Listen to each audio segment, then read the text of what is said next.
Hi, everyone. Welcome to Debating 404's Reality Matters podcast. Today, we have an interviewee from Food for the Hungry, which is an NGO that solves hunger and poverty alleviation in Indonesia. We have Mr. Effendi. So can you introduce yourself for a little bit, Mr. Effendi? Hello, thank you. Hi, everyone. It's a great privilege for me to attend this podcast. And as already mentioned, I'm working with an organization called Food for the Hungry. Does not mean that we will give you food whenever you are hungry. So we are an organization working with a visions to alleviate poverty worldwide. So this is a very ambitious vision, but we believe that poverty is something that we can end together worldwide. So yep, that's a short introductions. And then currently I'm assuming the role as the country director for the organization here based in Indonesia. Thank you. Okay, an amazing, strong introduction there. So let's talk a little bit about when this NGO started. So it started since 1971 worldwide, but it started in 2004 in Indonesia. Can you tell us a bit like what motivated the rise of this organization and what were the first programs that you had? Let me start with our global organization history. So it was started by a visions of a person, or more like a concern of a person by the name Dr. Larry Ward. So as we all know that in the late 60s there was a crisis in India, Pakistan. There was the time when the people of Bangladesh decided to split from the country of Pakistan, and that there was a massive refugees running out from the border of Pakistan, and they lived without protections and there was no food. So the founder of this organization was moved by the suffering of these people, and he decided to mobilize resources from his network and bought plenty of food and directly shipped the food to the border of Pakistan and distributed the food to the refugees there. It was the beginning of this organization. So for the first 5 years, this organization primarily working to provide food for the people in conflict. So not long after the conflict in Pakistan, there was another conflict in Indochina. So there was people running away from their country, and they become the boat people. So they lived for months in the sea without having enough food. And then again, the founder of our organization mobilized people and resources and brought food to these people on the boat. So that was the beginning, and that was the background why we call the organization by the name Food for the Hungry. So, and then in 2004, December, there was a huge tsunami hit Aceh, and everybody, all of us knows that story. And then our organization came to Aceh to respond to the crisis of humanity in that place. So that was the beginning. And then after that, we continue working in Indonesia. But I would like to say that we are not only providing food to the people in crisis, but we understand that people need a holistic approach to end their poverty that causes famine. So one of the symptoms, or the symptoms of poverty is famine. So, but there are many other forms of poverty that we can see. So our organization is implementing various different kind of interventions to prevent people from becoming poor, but also to help them getting out from the circle of poverty through education, through creating of livelihood, but also some other intervention in health and many other things.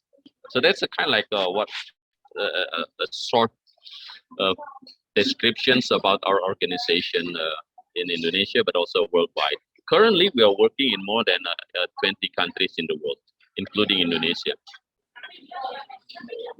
I see. And I think that's going to be very, very interesting for the debaters listening to this podcast, because we now know that poverty is not a one-dimensional issue, Yep. but it's comprised of many, many issues that all need equal attention. So we're probably just going to go through those issues one by one in this podcast. Okay. The first issue that Food for the Hungry has is about livelihoods, or I think it's about food. If I food security, yeah. So one question I want to ask to start this discussion is hunger a problem because of a lack of natural resources, or is it a management of those natural resources? Well, it's a very good question, but also there is no easy answer probably to that question, right? So it can happen in both scenarios. Sometimes poverty or hunger can happen because there is no food. For example, if there is a prolonged drought, then people are not able to harvest their field, for example, and then that may cause hunger, conflict when people flee from their home country and they become stateless people, and there's no government responsible to look after them, and there's no provisions of food, and there will be hunger. So in some cases, hunger can happen because of lack of the food provisions or availability to the people. So that's one scenario. The other scenario is really also the issues of distribution, of course, because sometimes we have some countries which has plenty of economic resources, and there is no issue of famine or hunger. But unfortunately, they are poor country that do not have enough resources to manage. So it's both problem of management, but also a problem of availability. So in either case, it is not good for people, of course.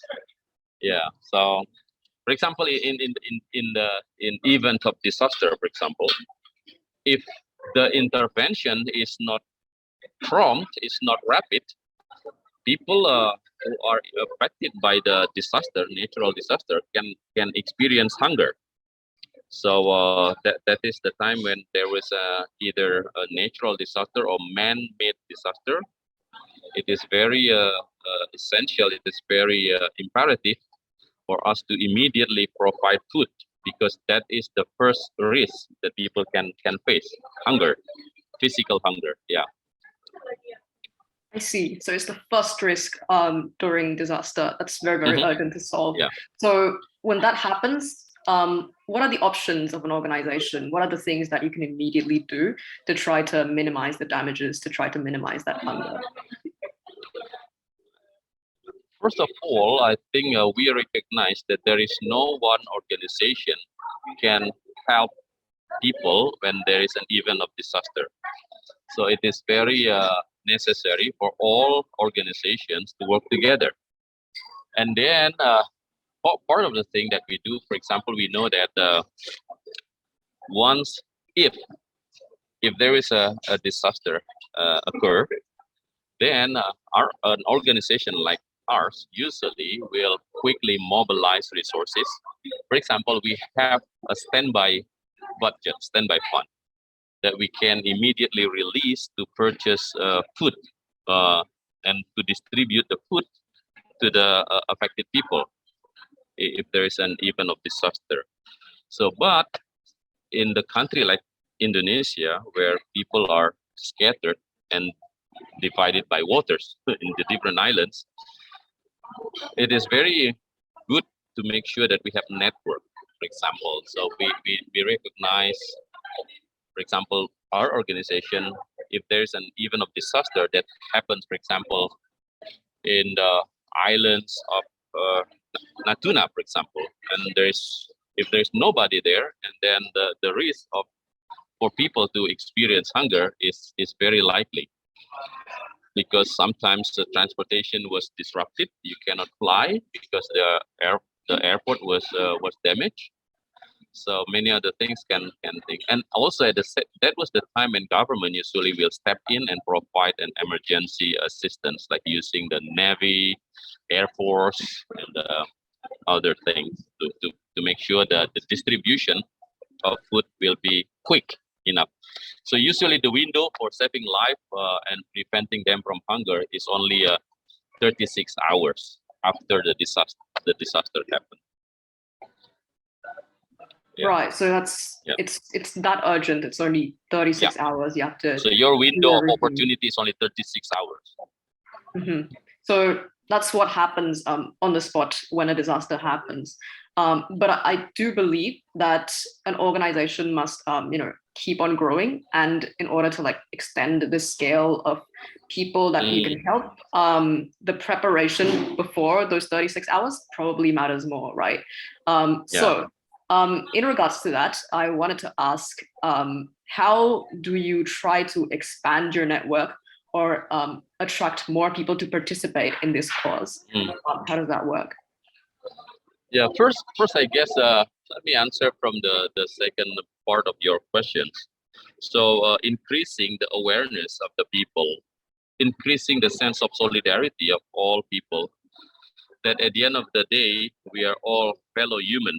And then when our friends, regardless the fact that we don't know the names and who they are by identity, but they are our fellow humans, they're neighbors, they're our neighbors. So it's very important for us to increase the awareness, the sense of solidarity. So we know that our organization will usually we call it the marketing will raise to inform our constituents about the event, and then it's just like, hey, if you would like to help, we are doing this, and then you may contribute, you give your donations to our organization. Similar organization will do that, and then once that resources are collected, then we have to make sure that we distribute the resources to the proper people, to the right people who is eligible.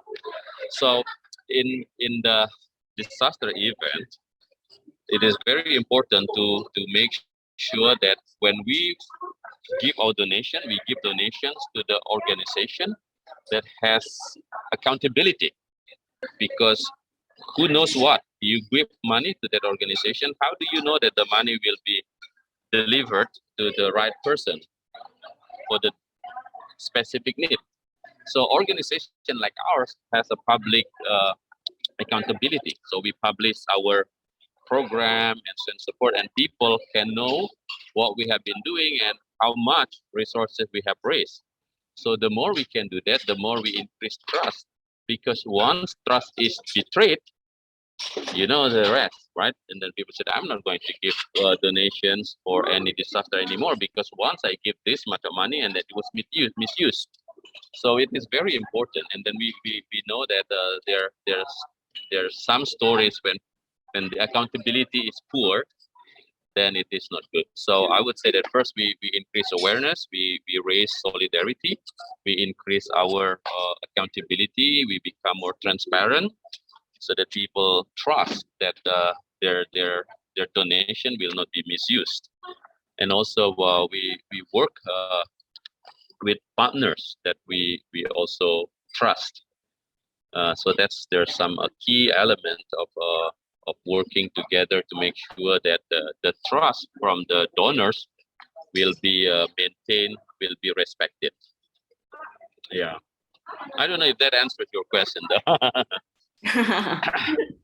I think you did. I think we all could get the takeaway that the key factor in extending network is really trust, because that's how we build connections with people. Yep. So that's amazing, and that's how you can grow the organization even more. Mm-hmm. So yeah, I think that was very clear.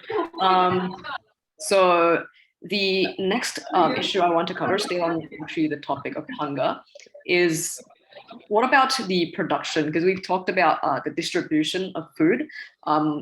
What do you do in terms of production to make sure that there is food to distribute? Oh, yeah. Actually, one other element of that is to increase the resilience of the community. That's very important actually in the country like Indonesia, where disaster is not a matter of if, as the matter of fact, it is a matter of when and where, right? So throughout the year, there are more than 200 this earthquake, for example, but with the different magnitude. And then you have a story of floods, you have a story of storms, story of earthquake, and so on and so forth. So it is key to increase the resilience of the community. Resilience simply means is that you increase the ability of the community to to be strong enough to rebuild themselves quick enough if a disaster struck.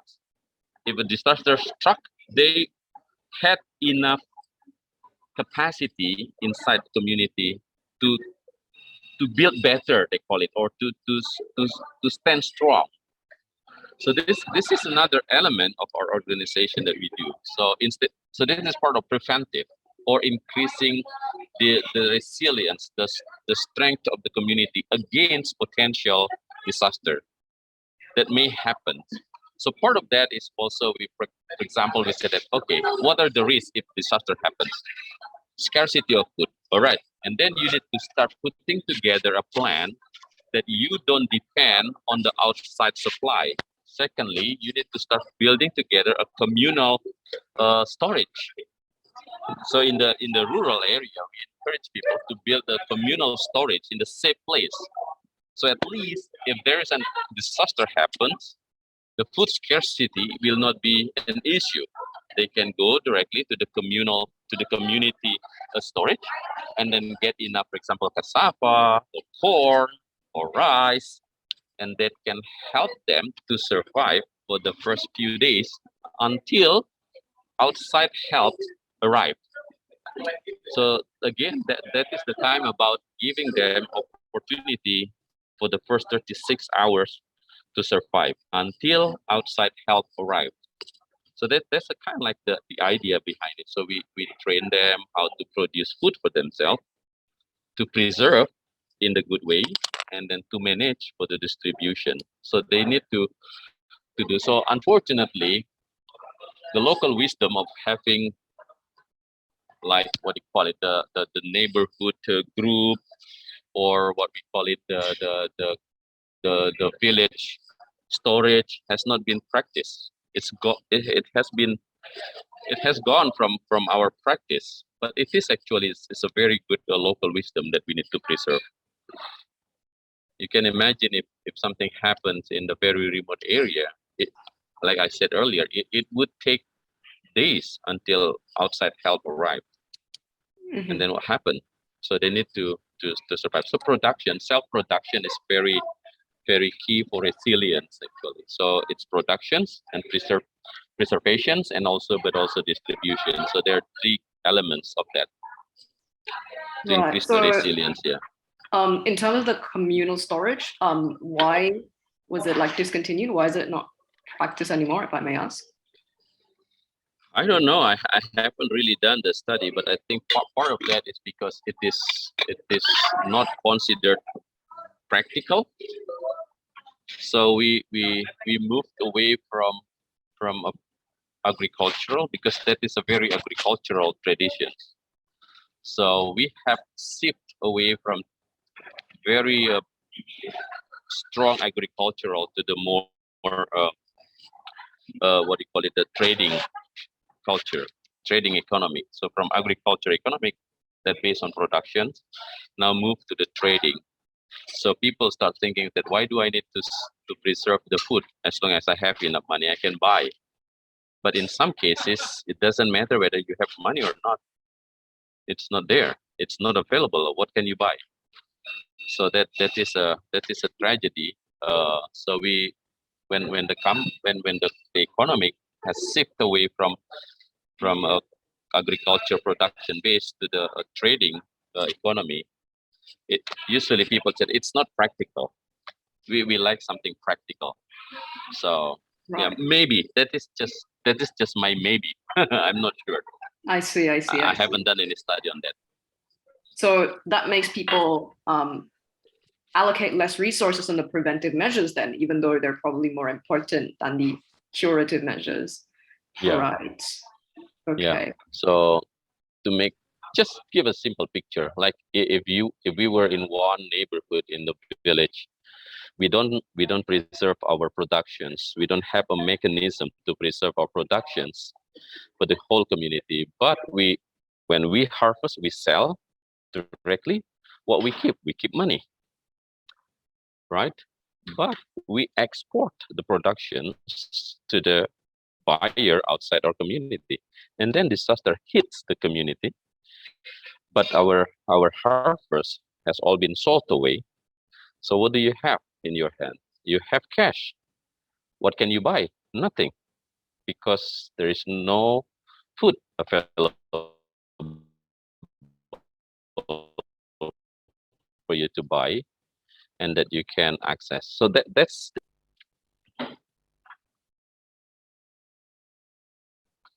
hello. Oh, Am I still audible? Am I still audible? Yeah, you're audible now. You cut off for a bit, Okay. but I think we caught the gist Okay. of it, so I think that's okay. Oh, sorry. Yeah, no worries at all. Right. So the next question I wanted to ask was, so this is definitely an urgent issue because people are shifting from agriculture to, just distribution of things and trading. So this is an issue that is surely closely monitored by the government as well.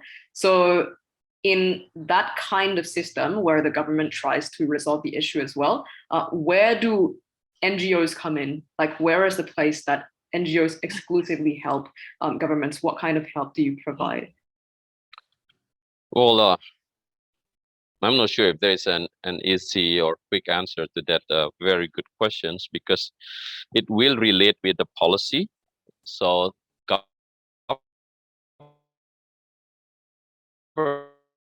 organizations, some NGOs who are focusing on the advocacy, and we are not. We do some sort of advocacy, but that is not our strength. Oh, is my voice still? Yep. Really sorry. Okay. I turned off my camera so that your voice, Thank you. clear. Yeah. So what we do in situation like that, we continue to promote what we call it the local economy practice. So we start building our organization. For example, we work in one small island, small community in the remote island. This island is very much dependent on the supply from outside their island, the bigger island. So in Mentawai, there's one island in the a cluster of islands of Mentawai in Siberut. So we have noticed we noticed that if there was a storm, the ferry or the supply coming out from the main city in Padang will not be transported to these islands, because the ship, the boat cannot go. There was a big storm. So you can see that the everything that you can buy in this island is actually imported from Padang. That include the nutrition, food, and everything. And then while there are actually enough resources there, they have plenty of land that they can use for agriculture, but it has not been used. Part of that because they don't know the technique. They don't have enough skill to cultivate their land. So part of that is we start promoting a new practice of agriculture. That agriculture can be done in the household level, that they can plan supply for their own family, nutritious food, vegetable, fruit, eggs, meat, fish, and so on and so forth, can be self-produced by each household. So this is what we promote. Part of that, we would like to reduce their dependency from the outside supplier, so that part of that, the price will be more affordable, but also the availability will increase, and the access will, of course, will improve, right?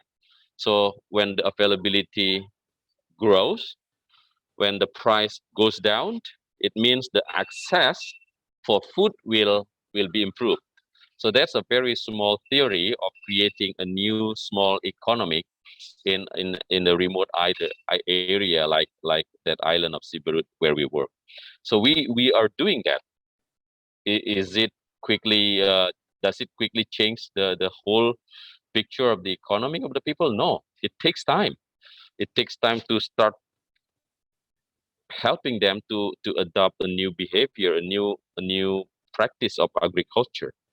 So many other stories, but we have seen the the the increase of consumptions of nutritious food like vegetable. We have seen more households, more family consume vegetable in the regular basis, in the daily basis, because it is now available. We teach them how to prepare it in a way that is healthy but also good enough, tasty enough for the children, for the family to eat. We help them with a chicken farm that they can provide eggs. It's a source of nutrition. So they can now increase their nutritious intakes without necessarily increase their household expenditure. So they don't need to spend more money, but they can consume more nutritious food. So that is a very simple practice of creating a small economic in a very remote area. So that is something that we have been doing. And I know there are many other organizations like ours who have been doing the same thing in the very different area. So we need to reduce their dependency from outside community. So, Right. yep. Right. So what I'm getting from there is governments may plan the just large scale policies, but it's the NGOs that come in to make sure that all of those policies are promoted. Everyone Yeah. actually implements them, and you help in like Yeah. the process of making people adopt these True. practices. Right. Yeah, because So, sometimes government policy will not cover every community unique needs, right? It talks about the whole country policy, and sometimes there's some policy is not effective for one or two specific communities. So we need to supplement them with an alternative way for them to to to to improve, to grow as a community. I see. Okay. Yeah. All right. So we went very, very in depth with the issue of hunger there. We got lots of amazing case studies that I'm sure will be helpful for the debaters. So that's amazing. Next, I want to move on to the issue of education, which is also an issue that your NGO covers, right? So what kind of education do you hope to provide to the community? Not hope, actually. You've already provided a lot of education to the community, but yeah. Frequently or not seldom, when we talk education, about education, our mindset or our perception quickly go to schools, right? And that is not all wrong. But when we talk about education, we would like to see it from the very basic things. We see education can become a factor that contribute to poverty for one specific reasons. This is connected to actually a childbirth health. So when a child was born unhealthy or not really healthy, the terminology for this is stunting. So what happens with a stunted baby or infant is not only that the body is smaller than it's supposed to be compared to the age, but the worst problem of stunting is the growth of the brain. So the cognitive growth of the baby will be disrupted. This will affect to their ability for their educations in the future. So our education has an approach, what we call it the second chance education. What is second chance education? Second chance education is we would like to provide a stimulations for the children prior going to the school. So this is before they go to the school, we help them to be more ready. So they call it the school readiness. So what do we do here is that we start introducing to the family or to the community what it means to start increasing the capacity of the child born with lack nutrition in order to optimize their brain functions when they go to school. So there's a stimulations and so on support from the preschool activities to stimulate their critical thinking, stimulate their imagination, and so on and so forth, combined with nutrition. So you have a stimulative education activities combined with nutrition. So this is the chance. So this is based on a very thorough study done by many different institutions, including John Hopkins University. So they basically said that if a child was born stunted, then they miss the second chance before they go to school. So they're neglected. So they was not. They did the children do not receive good stimulations and good nutritions after the first second year of life. Then it is very likely they will not be able to optimize their potential when they go to school. So they will likely fail to obtain their education to the higher level. So this is a very complex theory. So what we do in our organization is that we really intervene the first uh, stage of education. That is the time when the child before they go to the school. So this is a preschool intervention. So we do with household, a caregiver. We go to the preschool and then train teachers how to do a good stimulations rather than pushing them to start writing and reading. We help them to see that the first thing that know to do during the preschool is not ability to write, to read, and to count, but to to s- to to to cultivate their stimulations, the brain stimulation, so that it is it is uh, it is functional. So when they go to school, it is likely that they will perform in school. So that's how we approach our education. So we don't provide scholarship, we don't provide many other things like that, or we don't build school, but we help community, parents, caregiver to provide an environment for children between age of 2 plus until 5 before they go to school, or 6, to experience some stimulations process informally and formally in the preschool, but also at home. Mhm. I don't know if this that explain what we do. Yeah, I think that's actually very interesting because that's a unique kind of approach to education that Mhm, not the average organization does, I think. mhm. So a little bit more on that. So why do you think these stimulations cannot be done later on when the child is already in school or like when they're already much older? Why does it have to be those preschool years? Yeah, I need to look back again to the study report, but basically this study says that it's the time when their brain cells is growing and reconnecting. I don't know if you all remember about billions of electricity connections in our brain, and that the connections of all cells in our brains, the the golden time of that connections was built is before the age of 6.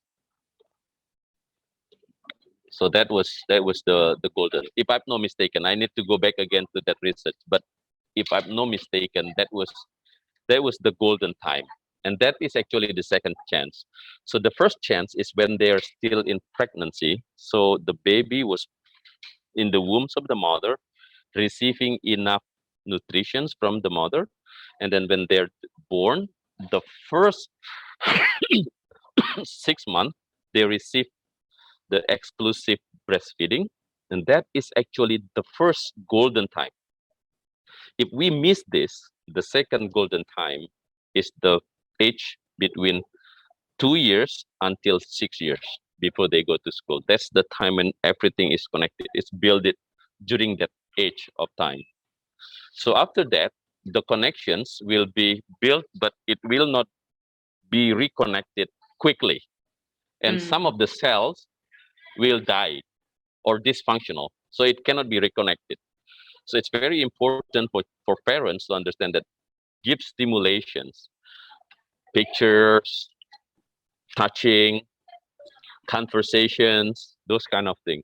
Bring them, help them with some imaginations and so on, support for children.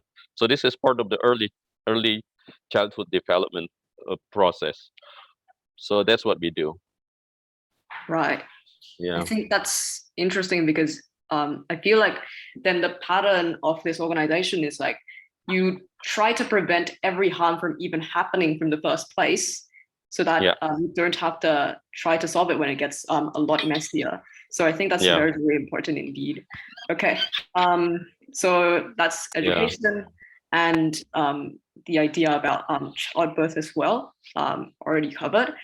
The next thing that I want to talk about is risk and resilience community, which is also a highlight of your organization. This is very interesting and probably not something that people obviously quickly think of when they think about what organizations do. So what is this risk and resilience all about?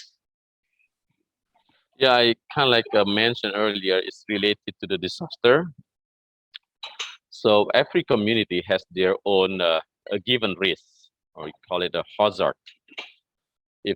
If your neighborhood is built by the banks of the river, there is a potential, there is a possibility that you will have flood, right? So if that happens, what will you do? So when we say that risk and resilience, first of all, is that we recognize, we try to map what are the source of hazard that may happen, that may hit our community, and when that hazard hits, that become a disaster. So what are the hazards? So we map that. So after we map that, we start to do some mitigations. For example, if if if if you build your house right at the banks of the river, if a flood happens or hits you, you should not be a surprise if the flood will sweep your house, because you built your house right at the banks of the river. So when you said the building resilience, is that you start to understand that for you to become a strong community against the risk, is that you identify the risk and then you mitigate the risk. It means that you need to build your neighborhood, your houses, far enough from the water bank, from the river bank, so that when the flood comes, you will not be at the center of the current of the flood. You may still have water entering your house, but it will not come with current, because what sweeps the house is not just the water. It is the current of the flood that sweeps the house away from where it stands, right? So that's a symbol of resilience, building resilience. The first story, it goes back again to our first conversation. If you know that you live in the remote island, that you rely on many supplies from outside, you need to start building your own strength. Build a system of agriculture that's enough to provide food supplies for your own community. Build a storage system, and so on and so forth. So this is what we call it recognizing risk and building resilience to the community. So that's what we All do. right. So this is part of what we call it the community development. So for our informations, disaster is one cause of poverty. Whenever disaster hits, and everyone that was hit by disaster will be interrupted economically, financially, and then they will, their level of economy will be dropped quickly. Mhm. Yeah. Okay. Oh, so it was still coming from the topic that we talked about earlier. I see. Okay, but I think there's an interesting takeaway here again, that disaster can be a big cause of poverty, and that there are certain areas that are more vulnerable than others that you have to give more attention to. So that's, I think, still something that we can take away from this. But anyways, since a lot of it, I think, has been covered earlier, let's move on to a next unique part of the organization, which is gender and child protection. So what is the gender and child protection section about? Okay. So we kind of like, first of all, we recognize of dignity of every person, regardless of their genders and age. So that's number one. So unfortunately, we live in the society where sometimes people are treated differently based on gender, right? There's some community where the voice of the women is not considered important. So as an organization, we would like to promote this. Why?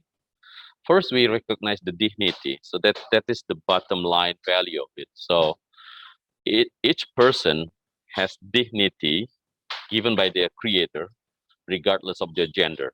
So we believe role can be different, right?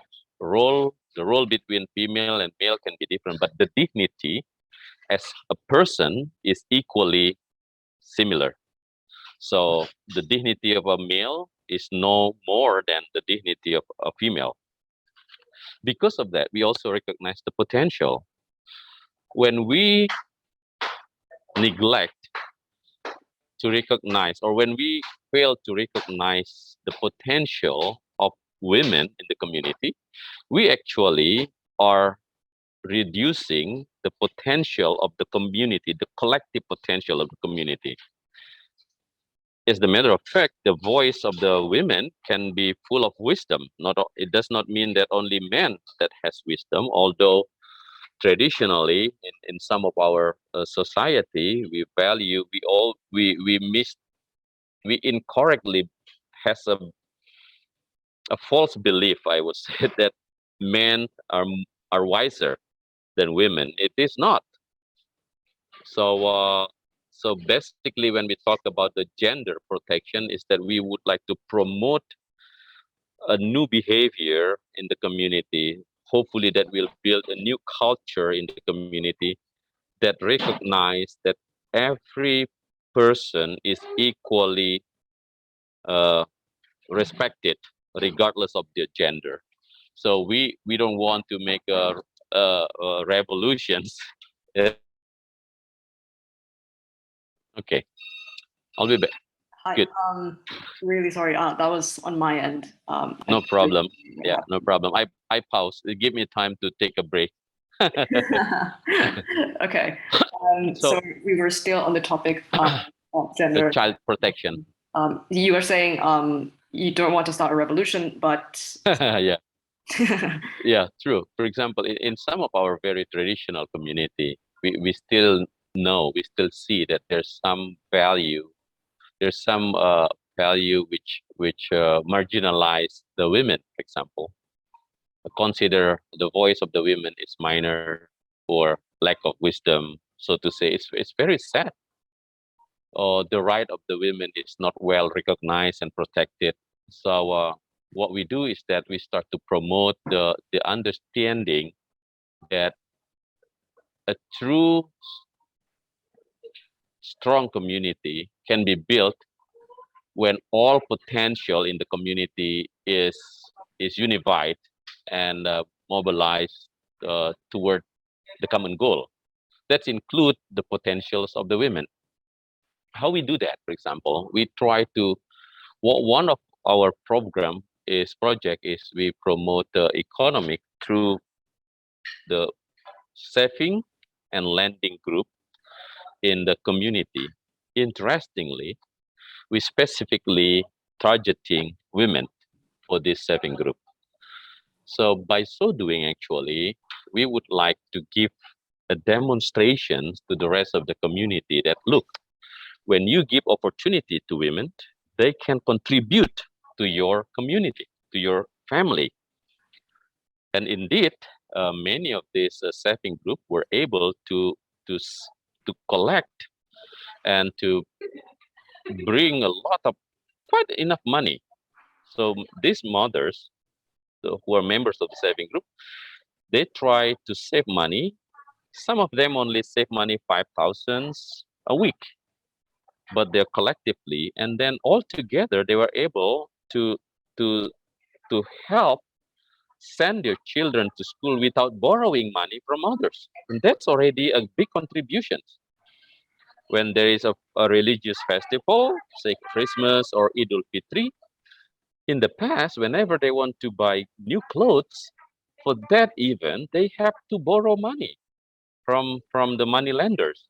Now they're able to provide good clothing to the children without borrowing money from a very expensive money lender.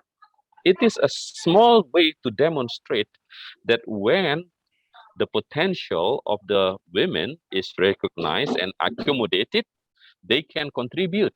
So hopefully, instead of giving lectures about the right of the women, we give them opportunity to demonstrate to the community that they are potential in the women, and that should be recognized and honored and given opportunity to flourish.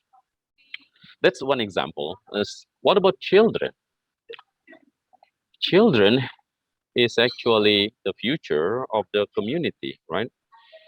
So when we say child protection, first of all, we would like to promote a behavior in the community that that values children as as as a as precious component of the community. So, for example, we say that they need to be protected from any sort of threat, because children usually are considered minor in the community, so their voice is often neglected, and physically they're often are still not able to protect themselves from physical harms. So when we do the child protections, we would like to promote a safe environment for children, that they have their right to play, have their right to grow, to educations, but also a collective protections, that they will not be abused physically or sexually, verbally or physically. So this is a way for us to do that. So we keep integrating this message in many different ways of our projects in the community. Yeah. Right. So do you think the protection of women and children are inseparable from poverty alleviation? Yes, yes, but also part of that, because again we go back again to the very basic value that when we neglect a group of people in the community, we actually throwing away potentials in that community, right? Because we don't respect women, and then women do not have enough room to contribute to the development of the community. And then how can you fight against poverty if the potentials are not optimized? So this is a very a basic thesis on that. Yeah. Yep. Okay. I think then the takeaway from that is rather than no, so it's just good to give these people potential, because then they're able to contribute to the community, and the community will understand that and start accepting them even more. So, or in the other word, we can say that we believe that poverty can be more effectively alleviated when every person in the community has a healthy environment where their potential, their creator given potential will flourish. So that's the theory of it. So the more we give opportunity to everyone to contribute, the faster the problem of poverty can be eradicated. So that's the basic theory behind it. All right, so I'm sure that was very insightful for the debaters as well, because we have to include women and children as well in poverty alleviation. So the next thing that I wanted to discuss was, I think your current programs, they generally have this idea of like empowering the youth, because it's reducing things like drugs and smoking, even football training and leadership. So I think the question I want to ask is, there is reducing drugs and smoking, and there is football training as well. So how do these correlate to make the youth, more like move more toward alleviating poverty? There's one of the very sad story about poverty is people who lived being captive by the poverty. There's one universal marks that you can see anywhere. People who live in poverty are people who do not dare to dream anymore. They do not have any dream. They're afraid to dream because they feel that will disappoint them more. So when we work with children, with youth in the business training, in the vocational training, when we do some sport activities like soccer and football, what we would like to do is, first of all, we would like to give them again courage to dream, a courage to believe that where they are now is not supposed to be their future. Their present is not supposed to become their destiny for the future. They need to be there enough to change, to believe that there's something that they can change. Let me give you this is a story. We work in a simple community not far from Medan. So through our soccer program, and our partner who trains them for football has an annual competitions outside Indonesia. So this is not a professional. So this is a youth football competitions in Southeast Asia.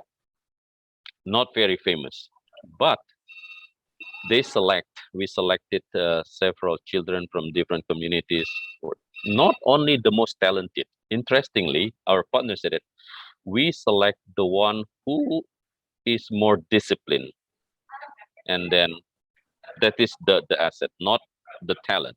The discipline is. So they select these people. There